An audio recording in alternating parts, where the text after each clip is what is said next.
Welcome to last mysteries.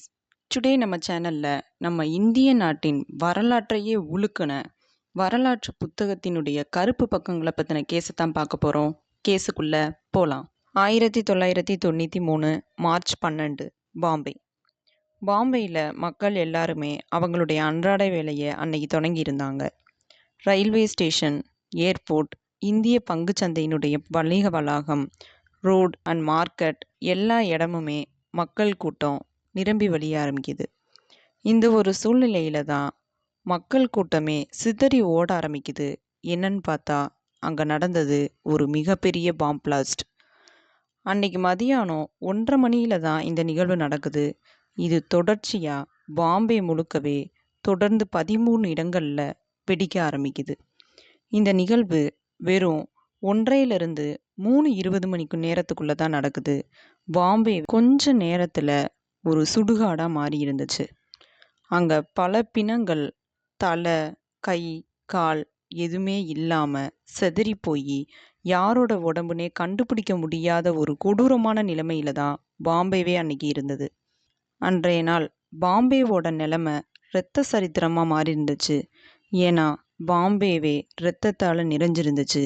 பிணங்கள் மேலே தான் எல்லாருமே நடந்து போகிற லெவலுக்கு பிணங்கள் கொட்டி கிடக்க ஆரம்பிச்சு. பல பேர் தன்னுடைய கை கால்களை இணைந்து டிசபிலிட்டி பர்சனாக மாறுறாங்க. 250 கோடி ரூபாய் சொத்து மதிப்பிலான சொத்துக்கள் எல்லாமே சேதமடைஞ்சிருக்கு. இது எல்லாமே பாகிஸ்தான் தான் இதை திட்டமிட்டு இந்த சதியை நிறைவேற்றியிருக்கு அப்படின்னு சொல்லிட்டு அப்போதைய இந்திய பிரதமராக இருந்த நரசிம்ம ராவ் ஏற்படுத்தின ஒரு கமிட்டி அதுக்கான அறிக்கையை வெளியிட்டுச்சு. இதில் பாகிஸ்தானுக்கு உதவிய இந்திய உளவாளிகளில் மூளையாக செயல்பட்ட 2 பேரோட நேமை அந்த அறிக்கை வெளியிடுது. ஒன்று இந்திய நிழலுலக தாதா தாவூத் இப்ராஹிம், 2வது டைகர் மேமன். பயங்கரவாத தொடர் குண்டுவெடிப்பு சம்பவம் அப்படிங்கிறது இந்திய வரலாற்றிலேயே ஒரு கருப்பு நாளாக அமையுது. இதில் 250க்கும் மேற்பட்டவங்க இறந்து போகிறாங்க. 700க்கும் மேற்பட்டவங்க டிசபிலிட்டி பர்சனாக மாறுறாங்க. 250 கோடி மதிப்பிலான சொத்துக்கள் எல்லாமே சேதமடையுது. அன்றைய நாளை இந்தியாவே ஒரு துக்க நாளாக அனுசரிக்குது. இதில் முக்கிய குற்றவாளியாக கருதப்பட்ட தாவூத் இப்ராஹிம் பற்றின ஒரு ஃபுல் பயோகிராஃபியை பற்றி தான் இன்னைக்கு நம்ம சேனலில் பார்க்க போகிறோம். இந்த வீடியோவை ஃபுல்லாக பாருங்கள். நிழல் உலக தாதா, மாஃபியா மன்னன் அப்படின்னு இந்திய லெவல்லையும் உலக நாடுகளால் அதிகம் தேடப்படும் குற்றவாளியாக அறிவிக்கப்பட்டவன் தான் தாவூத் இப்ராஹிம். இவனுடைய முழுமையான பேர் ஷேக் தாவூத் ஹசன். 1955 டிசம்பர் 26 மத்திய பிரதேசத்தில் ரத்னகிரி மாவட்டத்தில் முன்கா அப்படிங்கிற ஒரு வில்லேஜில் பிறந்தவன். இவனுடைய அப்பா ஒரு தலைமை காவலராக இருக்கிறாரு. 11 பேரோட பிறந்த இவன் இவ்வளோ பேரோட பிறந்ததுனாலையோ என்னமோ அம்மா அப்பனால அதிகமாக கண்டிக்கப்படாமல் தன்னுடைய இஷ்டத்துக்கு வளர ஆரம்பிக்கிறான். அப்போவே அவனுக்கு படிப்பு அப்படிங்கிறது வரலை. அதனால் தன்னுடைய 14 வயசில் தன்னுடைய ஃப்ரெண்ட்ஸோடு சேர்ந்துட்டு மார்க்கெட் இந்த மாதிரி ஏரியாலெல்லாம் சுற்றி திரியிறான். அந்த ஒரு வயசில் இருந்தே சந்தைக்கு போயிட்டு வர்றவங்க அப்படின்னு சொல்லிட்டு பல பேர்கிட்ட வழிப்பறி கொள்ளையிலையும் ஈடுபடுறான். அதை யாருக்குமே தெரியாமல் கரெக்டாக ரன் பண்ணியும் போகிறான். இந்த ஒரு சூழ்நிலையில் பல தாதாக்கள் அப்படின்னு சொல்லிட்டு இவனுக்கு அப்போவே பல பழக்கங்கள் இருந்திருக்கு. பல கடத்தல்காரர்களோட கூட்டாளியாக மாறுறான். அதுக்கப்புறம் ஹாதி மஸ்தான் அப்படின்ற பாம்பே தாதாவோட அந்த கேங்கில் போய் ஜாயின் பண்ணுறான். இவன் ஒரு போலீஸ்கார் மகன் அப்படின்றதுனால அவங்களும் ஏதாவது ஒரு சந்தர்ப்பத்தில் உதவுவான் அப்படின்னு சொல்லிட்டு வேகமாகவே தன்னோட கேங்கில் இணைச்சிக்கிறாங்க. அங்கே கொலை எல்லாமே நடத்தப்படுது. அதில் எல்லாத்துலேயுமே அவங்க எவ்வளவு சாதுரியமாக தப்பிக்கிறாங்க அப்படின்னு தொழில் நுணுக்கத்தை எல்லாத்தையுமே தெளிவுபட கற்றுக்கிறான். இந்த ஒரு நிலைமையில தான் மெட்ரோபாலிட்டன் கார்பரேஷனோட மணி ஒரு பெரிய டேங்கர் லாரி மூலியமாக வெளியில் கொண்டு போகுது அப்படின்ற விஷயம் தெரியாமலேயே பணத்தை நம்ம கொள்ளையடிச்சே ஆகணும்னு சொல்லிட்டு ஒரு ஆக்சிடெண்ட் மாணிக்கு செட்டப் பண்ணி அந்த வண்டியை கவிழ்த்து துப்பாக்கி முனையில் அங்கே இருக்கக்கூடிய பணத்தை எல்லாத்தையுமே கொள்ளையடிக்கிறான். அடுத்த நாள் தான் அவனுக்கு தெரிய வரும் எல்லாமே மக்களுடைய பணம், அதனால கேஸ் ஆகிடுக்கும், போலீஸ் நம்மளை அரெஸ்ட் பண்ண வருவாங்கன்ற ஒரு செய்தி. அதுக்கப்புறம் போலீஸ் அவனை கொஞ்ச நாள்லேயே கைது பண்ணுறாங்க. அப்போ வர நேர்மையான அதிகாரியாக இருந்த தாவூதோட அப்பா தன்னுடைய வேலையவே ராஜினாமா பண்ணிட்டு போகிறாரு. இதுக்கான தண்டனை பெற்றுட்டு வந்த தாவூத் நெக்ஸ்ட்டு தன்னுடைய லைஃப்பில் அடுத்த ஸ்டெப்பை எடுத்து வைக்க ஆரம்பிக்கிறான். அதாவது கடத்தலில் இருந்து கொலைக்கான தன்னுடைய முன்னேற்றத்தை காட்டுறான். அவனுடைய முதல் கொலையை பதிவு செய்கிறான். அதுதான் அப்போ பாம்பேயில் 27 வயசே ஆன முகமது இக்பால் ஒரு கட்டுரை எழுத்தாளராக இருந்தார். அவர் உருது மொழியில் ஒரு பத்திரிகையும் நடத்தி வந்தார். அப்போ அவருடைய கட்டுரையில் அங்கே பாம்பேயில் நடக்கக்கூடிய அராஜகங்கள், தாதா இவங்க எல்லாருமே செய்யக்கூடிய பல கொலை கொள்ளை சம்பவங்களை ஃபுல்லாகவே கட்டுரையை வடிவிச்சு அதை மக்கள் எல்லாத்துக்குமே சொல்ல ஆரம்பித்தார். இது பல தாதாக்களுக்கும் ரவுடிக்கும் தலைவலியாகவே அமைஞ்சது. அப்போது அவங்க எல்லாருமே சேர்ந்து இவனை கொல்லணும் அப்படின்ற ஒரு எண்ணத்துக்கு வராங்க. அதில் தன்னுடைய தலையீடாக ஃபஸ்ட்டு இவனை நம்ம கொன்னாகணும் அப்படின்னு சொல்லிட்டு பிளான் போடுறான் தாவூத். அந்த நிலைமையில் ஒரு நாள் தான் அவனுடைய ஒய்ஃப் முன்னாடியே அவனை ஓட ஓட விட்டு ரோட்டில் அத்தனை பேர் முன்னாடியுமே வெட்டி துப்பாக்கியினால் சுடுறான். அதில் முக்கால்வாசி உயிர் போன நிலைமையில் இருந்த முகமது இக்பாலை போலீஸ் கைப்பற்றி ஹாஸ்பிட்டலுக்கு அனுப்பி வைக்கிறாங்க. அதில் அங்கே நடந்த சம்பவங்களையும் அதில் யார் யாரெல்லாம் ஈடுபட்டிருக்காங்க அப்படின்றதையும் முகமது இக்பால் தன்னுடைய வாக்குமூலமாக பதிவு செஞ்சுட்டு 2 நாள்லேயே இறந்தும் போகிறாரு. இதுக்கப்புறம் தலைமறைவான ஒரு வாழ்க்கையை தான் நடத்தி வர்றான் தாவூத். இந்த நிலைமையில தான் ஹாதி மஸ்தானுக்கு ஒரு கடத்தல் கும்பல் பேசுகிறாங்க. அப்போது ஹாதி மஸ்தான் இந்த டைமண்ட் கொள்ளை அப்படிங்கிறது கம்மியான அளவில் இருந்தால் எங்களால் பண்ண முடியும், ஆனால் இது அளவுக்கு அதிகமாக இருக்கிறதுனால எங்களால் பண்ண முடியாதுன்னு கைவிரிக்கிறாரு. இந்த ஒரு கடத்தல் கும்பல் அதுக்கப்புறம் தாவூத்திட்ட நிற்கிறாங்க.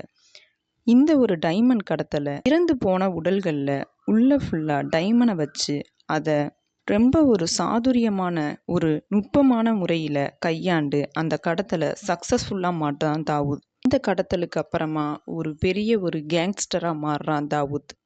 கேங்ஸ்டர் அப்படின்ற ஒரு வாழ்க்கையானது எந்த நிலைமையில் இருந்ததுன்னு சொன்னால், பல குடும்பங்களை, தன்னை எதிர்த்தவங்களை, தனக்கு போட்டியாக வந்தவங்கன்னு சொல்லிட்டு பல பேரை இருந்த இடம் தெரியாமல் அழிக்கக்கூடிய நிலைமையில் மாறினான். ஒரு நிலைமையில தான் அங்கே இவனுக்கு எதிராக இருந்தது பத்தான் கேங். அப்போது எப்போவுமே இவனுக்கும் அந்த கேங்குக்கும் பலவிதமான பிரச்சனைகளும் சண்டைகளும் துப்பாக்கிச்சூடும் அப்படிங்கிறது இயல்பாகவே நடந்துக்கிட்டு இருந்த அந்த ஒரு காலகட்டத்தில் 1982 தாவூதோட அண்ணன் பெட்ரோல் பேங்க்கில் போயிட்டு பெட்ரோல் போட்டுட்டு இருக்கும்போது பதான் கேங்குனால் சுட்டு கொல்லப்படுறாரு. அப்போது அவருக்கு கல்யாணமாகி 30 நாள் தான் ஆச்சு. இந்த ஒரு சூழ்நிலையில் ரொம்பவே கோபமான தாவூத் பதான் கேங்கவே அழிக்கிறதுக்கான பிளானை போடுறான். இதில் கட்டுரை எழுத்தாளராக இருந்த முகமது இக்பால் ஃபஸ்ட்டு தனக்கு ஒரு கைக்கூலியாக இருந்ததாகவும், அதுக்கப்புறம் பதான் கேங்குக்கு போயிட்டு அவங்களுக்கு கைக்கூலியாக மாறினதுனால தான் தாவூதே இவனை போட்டு கொன்னா அப்படின்ற பலவிதமான செய்திகள் அப்படிங்கிறது வெளிவந்துக்கிட்டே இருந்தது. அப்போது பதான் கேங்குக்கும் தாவூதோட கேங்குக்கும் நடந்த பலவிதமான துப்பாக்கிச்சூடு சம்பவத்தை அங்கே இருந்த காவல்துறையினர் கைகட்டி வேடிக்கை மட்டும்தான் பார்த்தாங்க. துப்பாக்கிச்சூடு சம்பவத்துக்கு அப்புறம் பதான் கேங் முழுசுமாவே தாவூத் கைக்கு அகப்படுது. தாவூத் கேங்கு தான் அங்கே இருக்கக்கூடிய ஒரு பெரிய கேங்ஸ்டராக மாறுறாங்க. இதில் பணபலமும் பதவி பலமும் அரசியல் பலமும் அப்படின்ற பல பலங்கள் இவனுக்கு ஒரு பெரிய பலமாக மாறுது. தாவூதால் தொடங்கப்பட்ட ஒரு கம்பெனி தான் த டி கம்பெனி. இது பலவிதமான தொழில்களை பண்ணக்கூடிய ஒரு கம்பெனியாக ரன் ஆகிக்கிட்டு இருந்துச்சு. இதில் வேலை பார்த்தவங்க எல்லாருமே முஸ்லீம் சமுதாயத்தை சேர்ந்தவங்க மட்டும்தான் இருந்தாங்க. அப்போது அங்கே இருந்த அரசியல் கட்சிகள் மத பிரிவினவாதத்தை இதனாலேயே ஏற்படுத்துச்சுன்னு சொல்லலாம். இந்த ஒரு சூழ்நிலையில தான் சோட்டா ராஜன் அப்படிங்கிறவன் தாவூதோட கேங்கில் இணைகிறான். அவனுடைய உண்மையான பேர் ராஜன் நிகர்ஜி.